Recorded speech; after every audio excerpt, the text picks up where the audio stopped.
I've had Dogman on my property for quite some time now. Now, it's not quite accurate to say that we have some sort of understanding. For the most part, if I don't bother them, they don't bother me.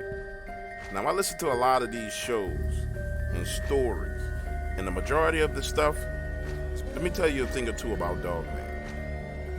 Number one, they ain't your friends.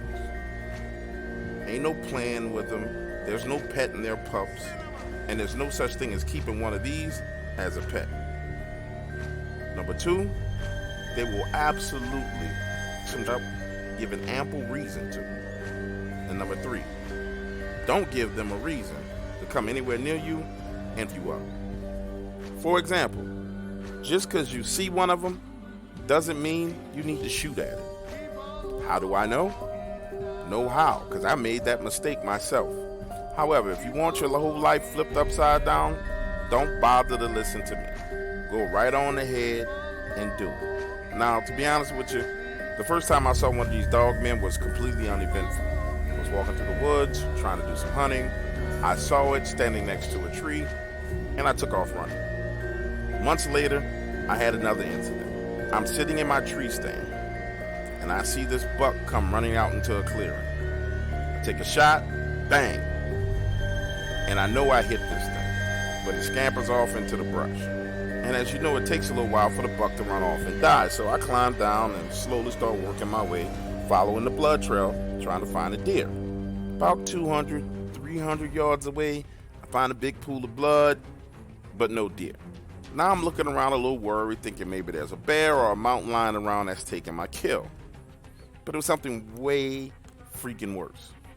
Scanning from left to right, I don't see anything. And to this day, I can't tell you why, but I start scanning the trees. Not looking up into the trees like I'm expecting something to jump down on me, but just scanning the trees. About 45 yards away, I see what looks like blood on one of the trees. And as I walk a little bit closer, I can see what looks like one of the deer's legs in the tree.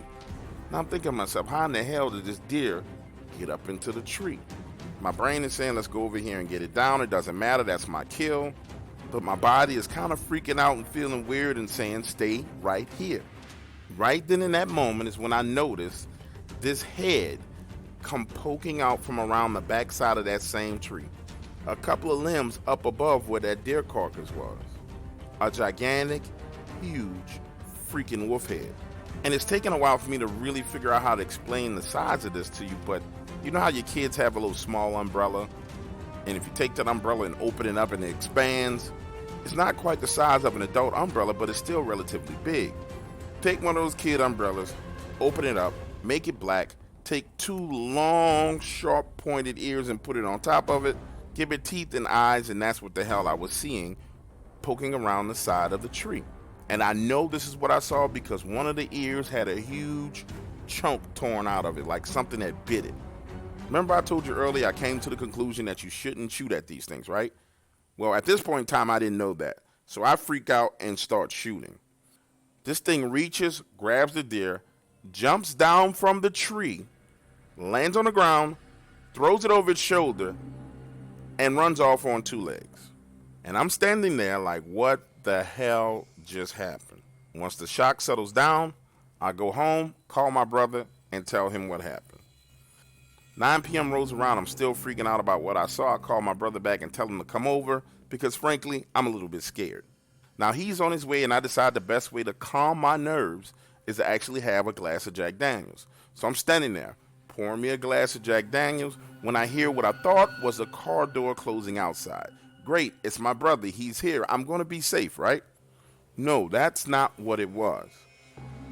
When I get to the front door and open it, I expect to see him. Instead, I see this thing in the process of up my Honda Accord. Bam! It slams into the side of my car, moving it at least 7 to 8 feet in the driveway. Then it jumps on top of the hood of the car and literally starts stumping on it like, fuck you, I hate you. And after that, it jumps off and runs back into the woods.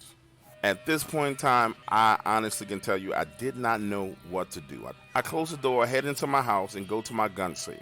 Open it up, and I'm looking at the weapons that I have, trying to decide if there's anything that I have that can actually kill this.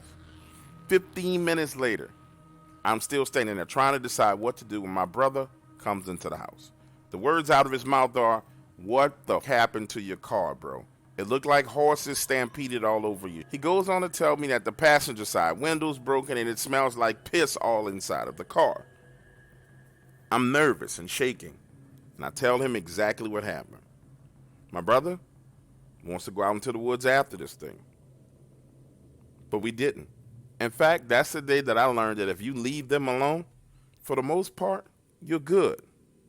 But the one thing I'll tell you is if you're walking around in the woods, make sure that you always look up and scan the trees. If not, you might find an ugly surprise up there waiting for you.